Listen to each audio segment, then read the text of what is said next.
Praise the lord. ఈరోజు మనం ధ్యానించే వాక్యాంశం ఏమిటంటే మారు మనస్సు. ప్రతి ఒక్క మనిషి ఖచ్చితంగా మారు మనసును పొందుకోవాలి, మారాలి. మారకపోతే మార్పు లేని దేవుడు మంచి ఈవులని ఎలా ఇస్తాడు? పైకి రావాలన్నా, పరలోకం వెళ్ళాలన్నా మారు మనసు ఖచ్చితంగా పొందుకోవాలి. అదేవిధంగా బైబిల్ గ్రంథంలో ఒక వ్యక్తి ఉన్నాడు.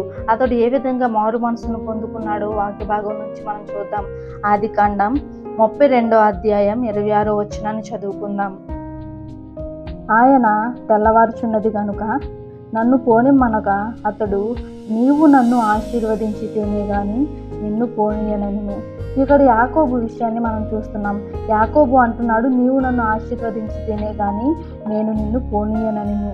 అంటే ఒకప్పుడు యాకోబు భూ సంబంధమైనటువంటి ఆశీర్వాదాల కోసం చూశాడు, కానీ ఇప్పుడు పర సంబంధమైన ఆశీర్వాదాన్ని అడుగుతున్నాడు. అంటే ఇక్కడ యాకోబు ప్రార్థన విధానం మారింది.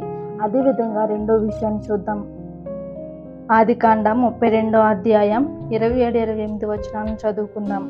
ఆయన, నీ పేరేమని అడుగగా అతడు యాకోబు అని చెప్పెను. అప్పుడు ఆయన, నీవు దేవునితోనూ మనుషులతోనూ పోరాడి గెలిచితివి గనుక ఇక మీదట నీ పేరు ఇజ్రాయేలే గాని యాకోబు అనబడదని చెప్పెను. ఇక్కడ మనం చూస్తే దేవుడే యాకోబు పేరును మార్చినట్లుగా మనకు కనబడుతుంది. యాకోబు ఒకప్పుడు మోసగాడు అని అర్థం. యాకోబు ఒకప్పుడు మోసగాడిగా ఉన్నాడు, ఇప్పుడు ఇజ్రాయేల్ అనే పిలువబడుతున్నాడు, అంటే రాజకుమారుడుగా పిలువబడుతున్నాడు. అదేవిధంగా ఇక్కడ యాకోబు పేరు మారింది. అలాగే మూడో విషయాన్ని చూద్దాం. ఆదికాండం 32వ అధ్యాయం 31వ వచనాన్ని చదువుకుందాం. అతడు పెనియేలు నుండి సాగిపోయినప్పుడు సూర్యోదయం ఆయెను. అప్పుడు అతడు తొడకుంటుచు నడిచెను. ఇక్కడ మనం చూస్తే దేవుడితో పెనుగులాడినప్పుడు దేవుడు కుడి తొంటనరాన దేవుడు కొట్టినప్పుడు యాకోబు తొడకుంటుచు నడిచాడు. అంటే ఇక్కడ యాకోబు నడక మారినట్లుగా మనకు అర్థమవుతుంది. అదేవిధంగా నాలుగో విషయాన్ని చూద్దాం. ఆదికాండం 33వ అధ్యాయం 3వ వచనం. తాను వారి ముందర వెళ్ళుచు తన సహోదరుని సమీపించే వరకు 7 మార్లు నేలను సాగిలపడిను. ఇక్కడ మనం చూస్తే తన సహోదరుడు ఎవరంటే ఏశావు. ఏశావును సమీపించే వరకంట యాకోబు 7 మార్లు సాగిలపడినట్లుగా మనం ఇక్కడ చూస్తున్నాం. అంటే ఇక్కడ యాకోబు మనస్సు మారింది. అదేవిధంగా ఐదో విషయాన్ని చూద్దాం. ఆదికాండం 33వ అధ్యాయం 5వ వచనాన్ని చదువుకుందాం. ఏశావు కనులెత్తి ఆ స్త్రీలను పిల్లలను చూచి, వీరు నీకేమి కావాలని అడిగినందుకు అతడు, వీరు దేవుడు నీ సేవకునికి దయచేసిన పిల్లలే అని చెప్పెను. ఇక్కడ మనం చూస్తే మనసు మారిందంటే ఆటోమేటిక్గా మాట కూడా మారుతుంది. అదేవిధంగా నీ సేవకునికి దయచేసిన పిల్లలే అని తను తాను తగ్గించుకుంటూ నీ సేవకుడు అని యాకోబు పిలుస్తున్నాడు. అంటే ఒకప్పుడు ఏశావుని శత్రువుగా చూశాడు, ఇప్పుడు నీ సేవకుని పిల్లలే అని నీ సేవకుని కానీ తను చెప్పుకుంటున్నాడు. ఇక్కడ యాకోబు మాట మారింది. అదేవిధంగా ఆరో విషయాన్ని చూద్దాం.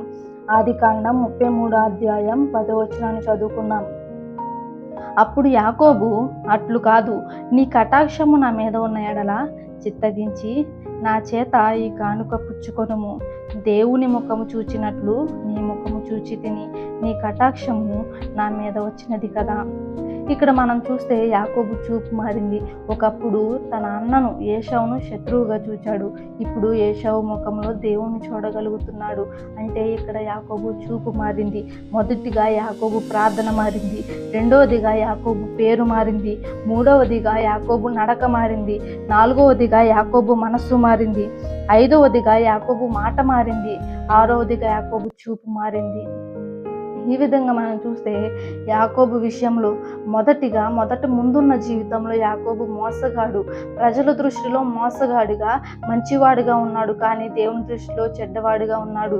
ఇప్పుడు మారు మనసును పొందుకున్న తర్వాత ప్రజల దృష్టిలో చెడ్డవాడిగా ఉన్నప్పటికీ దేవుని దృష్టిలో మంచివాడయ్యాడు. అదేవిధంగా మనం చూస్తే యేసుక్రీస్తు సువార్త ప్రారంభంలో కూడా మారు మనసును గురించి తెలియజేస్తున్నట్లుగా మనం చూస్తున్నాం. అదేవిధంగా యేసుక్రీస్తు ప్రకటన గ్రంథం 7 సంఘాలకు మారు మనసును గురించి, ఆ సంఘాలను బట్టి, ఆ సంఘాలు ఉన్న క్రియలను బట్టి దేవుడు తెలియజేస్తున్న మాట, మీరు మారు మనసును పొందిరి. ఎప్పటికైనా మారు మనసు పొందుకొనిడి అని ఆ సంఘాలను హెచ్చరించినట్లుగా మనం చూస్తున్నాం.